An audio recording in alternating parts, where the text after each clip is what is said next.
then. Yeah, I'm not sure if this is the place to start the story, but it as the place where it started it in my own mind. Because everything changed on it. When the moon was full and felt like a shooting pig and the fog like it.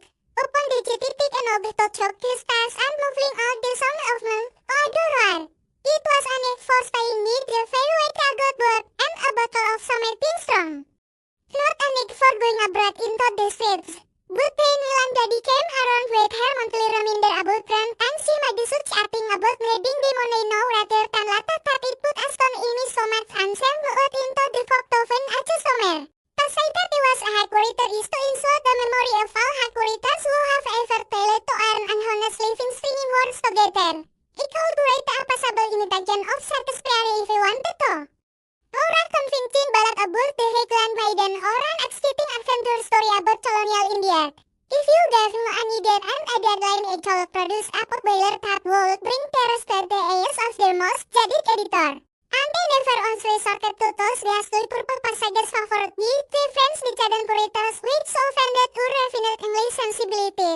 The truth was that there was no Haguriter in London who could touch me, except perhaps for Ronnie, and I dreaded meeting him again. His name was Albert Badder, and we were rivals at the same cheap boarding house in Bayswater. Ronnie a widow with a heart as a cannonball and a temper to match. Goddard and they had met in the usual way. He had gone over the breakfast table, struggling to make sense of the as dark as ink and as hard as ship Spirta. He was at the end, weary man with hair as red as a fox's and eyes like sheets of lint, when he smiled, which was the often. He traveled that very to numerous and far too hated, like the death of a rodent did. Didn't care much for him, and my dislike was deepened when I discovered that he also disliked me, which was fortunate, since his reasons were the same as mine. For him, there was only one Haguriter in London worth the name, and it was him. As for me, there was nothing more than a scribbling schoolboy. So it was with tears to see me head and his face like a dream as that I left the house and went out into the fog. There passed through Migas Bridge walked along the South Moulton Street and turned down Bond Street which was lined with fashionable shops selling all manner of finery, jewelry and perfume, fancy hats and parasols, shoes and gloves and other free private only to adorn the persons of poppies, dandies and fine women. I had no intention of going in any of them. But the couldn't help but notice a little shop tucked away in a corner, half hidden in the fog, its window obscured by hanging fingers. It was unlike any other shop on the street. Its appearance spoke of shadows and secrets and I couldn't help but wonder what sort of treasures made it become jolly with fear. Curiosity got the better of me, so I stepped inside there. And that is when the fog lifted as if we saw magic and they saw that they stood in a large room illuminated by gaslight. Filled with cages alkins of cages from small owners for dogs to big owners for lions. Around the patched alkins of wild animals. Wolves and foxes, beagles and otters, a lynx, a tiger, a bear. You was turned and terrified. And then he heard a voice behind me. You must be Mr. Pinnes. They turned to see a man dressed as a zookeeper. He gestured towards the door. Come, sir. You are in the dirt. I took me a moment to realize that he was being taken to the manager's office. A plaster smelled strongly of cat and cold sawdust. They answered behind a desk filled with papers and ledgers. Thank you for coming, Amer Pinne, they said. We are pleased to make your acquaintance. They explained to me that I had been selected to take part in a most unusual wager, only in which the sum of 10,000 pounds had already been wagered. Half of London is most eminent gentlemen will be here shortly, and they wish to gain a spot of sport. You, Amer Pinne, are to remain in the zoo for 10 years, and to read a story about your experiences here.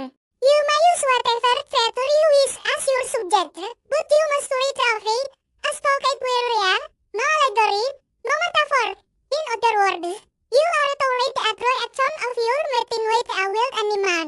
He offered me 500 pounds to do the job, and I was tempted. The heart was setting as ransom in my line of work, but I knew that he expected me to choose one as the larger creatures, something like the lion or the tiger. To make it more interesting, of course, I could have refused, and I should have, but I was desperate for money and business. I told him he had a story in mind, So Sato accepted the wager and prepared himself for the naked ahead. First, he was given a lantern and swung to a small side near the altar until Sure. Carrie, hidden in the darkness, he was to wait until the party arrived. Then I would slip inside the chaga and emerge as where and exhibit myself. The story would begin with the first hot spirit, the arrival of the hunter. Their fast liquid sword pierced the gloom, illuminating the sacred bodies of the altars leading and diving in the water, clear bloody eyes glittering with excitement. A would break off the chest and the struggle how he folded back against the ropes and net stay flung at me until finally he slipped under the water and away from the lake pursued with the splash of earth and the shots of diamond. I could feel the terror in my chest, the heavy thump of my hair, the race and fall of my breathing. They could almost touch the fire in me mouth feel the wind tearing at me courteously at the crack of branches snapping.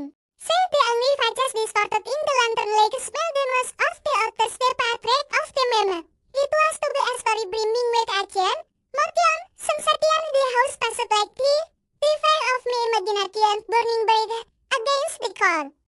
The dark walls of the shed until suddenly he heard the crash of voices and footsteps outside. Then the lake flooded in and with it. Ashwood, Terry Hill, the elusive beam is trapped like a rat. Inside they surged forward, pushing and shoving, desperate to get closer. Arthur saw good and slapped their companions on the back. Uhel only raised his pistol and fired into the air. A shot echoed through the neck. Then another and another. He shrank back, hiding in the corner of the child until they were gone. And that is when I realized that they had the phone Magno. That they had mistaken me for the author. No, they were off in pursuit of the real quarry, and they was away. At last, that is what I told myself. But as the minutes dragged, the end the sounds of pursuit faded into the distance, a new fear swept over me. What if they didn't come back? What if they decided to search the chagas? I tried to tell myself not to worry, that Satu was away. But the dog remained, growing like a shadow cast by a flickering lantern who waited like a rat for a long time, and when he finally fell asleep, it was only to dream of water snapping at me yellows and darting across me part there. Just before dawn, he heard the click of the latch and opened the door to find a young girl standing there, her face pale in the grey. "Amer Pim is," she whispered, "the gentleman wishes to see you." I followed her to the manager's office, where Satu found them and gathered together, smoking cigars and drinking. Amer Pim is, on after the night, ready to tell us about your narrow escape? Startled, he stammered, trying to explain that he had only pretended to ban Otter, but he choked off. "Nonsense, man. You wrote a splendid story and you shall be paid for it. Come now, don't keep us waiting." That is when he understood. They had to read my story. They were only interested in the prospect of the honor, the thrill of the chase. They tried to protest it, but it was no use. They wouldn't listen. All they wanted was a good story and they believed that he had given it to them. So I was paid me 500 pounds, counted profusely, and sent on my way, while the men set off into the forest to capture the otter that never was. For my part, he went home and poured a lot of a bottle of gin. Because that is the thing to do when a man is weary of London. But before it tipped the liquor down my throat, I paused to pour a bit on the floor, a bit for the altar,